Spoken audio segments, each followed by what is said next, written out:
건강하게 사시려면 물을 많이 마셔야겠습니다. 암도 예방한다는 물의 건강학, 이재숙 기자가 보도합니다. 우리 몸의 80에서 85%는 수분입니다. 이 가운데 1% 이상이 부족하면 탈수 증세를 일으킵니다. 소변 등으로 배출되는 양은 체중의 4%나 되기 때문에 충분한 수분을 보충해줘야 합니다. 이상적인 수분 섭취량은 성인 남성은 하루에 12컵 정도인 2,900cc, 여성은 9컵인 2,200cc 정도입니다. 그런데 물을 적게 마시면 인지 능력이나 육체 활동이 떨어질 수 있다고 전문의들은 경고합니다. 반대로 물을 많이 마시면 각종 암을 예방할 수 있는 등 건강에 매우 유익한 것으로 밝혀졌습니다.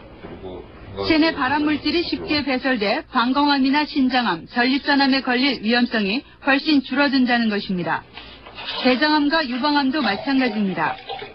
커피나 술은 이뇨작용이 강해서 수분 섭취에는 도움이 되지 않는다는 게 전문의들의 견해입니다.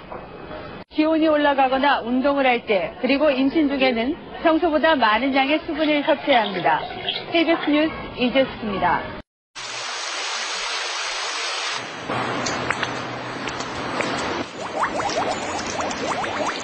경희대 한의대 병리학 교실에서는 암 환자가 효험을 봤다는 전국 5개 지역 약수터의 샘물을 대상으로 항암 억제 실험을 했다.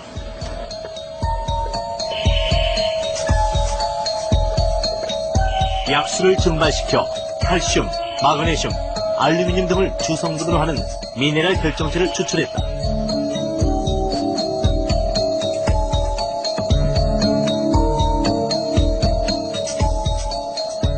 먼저 쥐에게 암세포를 이식한 다음 물 10리터에 해당하는 미네랄 결정체를 매일 투여했다. 또한 미네랄 결정체를 먹이지 않은 쥐들을 대조군으로 설정했다.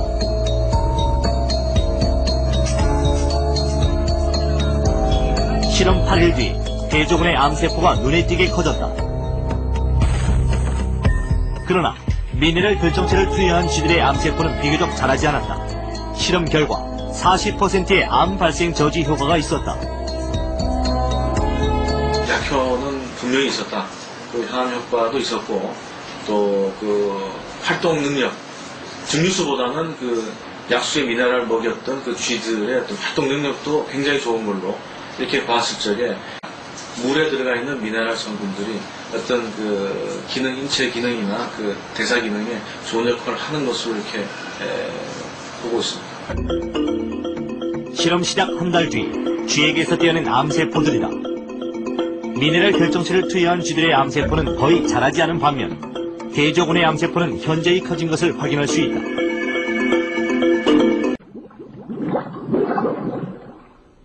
어떤 물이 좋은 물인가? 지금까지 검증된 좋은 물의 조건은 이렇다. 중금속 등 유해물질이 없는 깨끗한 물이어야 한다. 칼슘 등 미네랄은 균형 있게 녹아 있어야 한다. pH 8 내지 9의 약알칼리성 물이 좋다. 세계보건기구는 해마다 500만 명이나 되는 사람들이 오염된 물 때문에 생명을 잃고 있다고 발표한 적이 있습니다. 우리나라에서도 수만 명씩 식중독이나 수인성 전염병으로 고생하고 있는 실정입니다. 그러나 깨끗한 물은 좋은 물이 되기 위한 필요 조건일 뿐 충분 조건이 아닙니다. 대표적인 사례가 증류수인데요. 증류수는 아무것도 섞여 있지 않은 물이지만 사람이 마실 경우 오히려 배탈이나 설사를 일으킬 수 있습니다. 건강한 세포 내에 존재하는 물, 즉 육각구조의 물 분자는 칼슘, 나트륨, 철 등의 알칼리 이온의 영향을 받을 때 또 눈 녹인 물과 같이 온도가 매우 낮은 경우에 많이 만들어진다고 전무식 박사는 주장한다. 과연 우리 몸에서 물은 어떤 역할을 하는가? 물은 우선 건조해지기 쉬운 목의 점막을 촉촉이 적셔 저항력을 높인다. 식도를 통해 위로 들어간 물의 일부는 위벽으로 흡수돼 혈관으로 퍼져나간다. 나머지 물은 장으로 흘러가 음식물이 흡수되는 동안 장의 연동 운동을 촉진한다.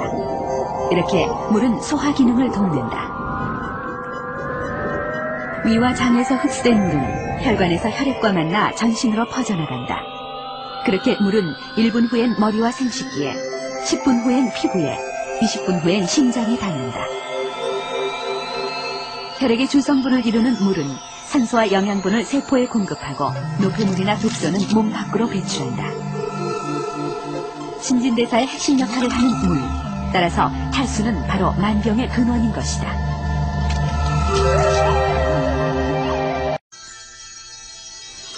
우리 몸은 얼만큼의 물을 필요로 하는가? 호흡으로, 피부로, 땀으로 각각 0.5L, 대소변으로 1.6L의 물이 빠져나간다. 반면 섭취되는 물은 식사로 1.5L, 재활용으로 0.1L다. 따라서 적어도 하루에 1.5L의 물을 마셔야 한다는 계산이 나온다. 정자와 난자가 만나 이룬 수정란. 생명의 시작인 수정란의 경우 99%가 물로 이루어져 있다. 이후 유아기에는 몸속 물의 비율이 90%가 되고 사춘기를 지나 20대가 되면 70%를 이루다가 지속적으로 낮아져 노년기에는 물을 잃어가며 50%로 떨어진다. 또한 물은 우리 몸을 구성하는 100조 개의 세포의 생명활동에 필요한 산소와 영양분을 공급해준다. 특히 혈액의 83%가 물로 이루어져 있으며 인체가 수행하는 신진대사를 촉매하고 온도 변화에 대해 인체를 보호하는 역할을 담당하게 된다.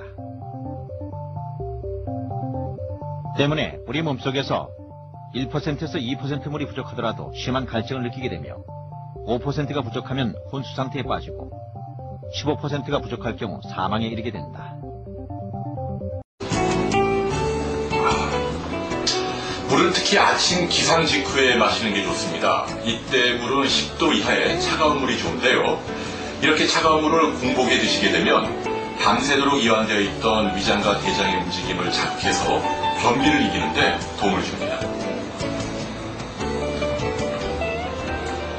식사 도중엔 물을 일절 마시지 않는 분들이 있습니다. 행여 물이 위에 글 묽게 해서 소화를 방해하지 않을까 하는 걱정 때문인데요. 그러나 이것은 1리터 이상의 많은 양의 물을 마실 때입니다.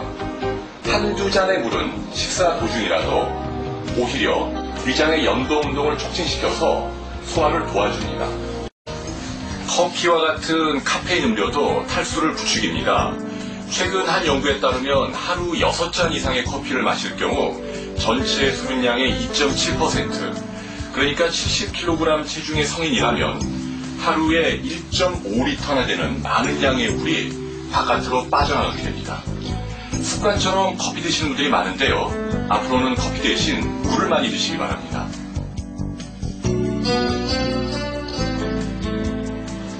술과 담배는 수분 흡수를 방해하는 가장 큰 걸림돌입니다. 술의 알코올은 소변으로 물을 끌어내서 탈수를 조장하고 담배 연기는 호흡기 점막의 수분을 증발시켜버립니다. 그러니까 과음으로 인한 숙취라든지 아니면 담배로 가래나 기침이 심한 분이 있다면 물을 많이 드시기 바랍니다. 물이야말로 술과 담배로 인한 건강 피해를 줄일 수 있는 최선의 힘.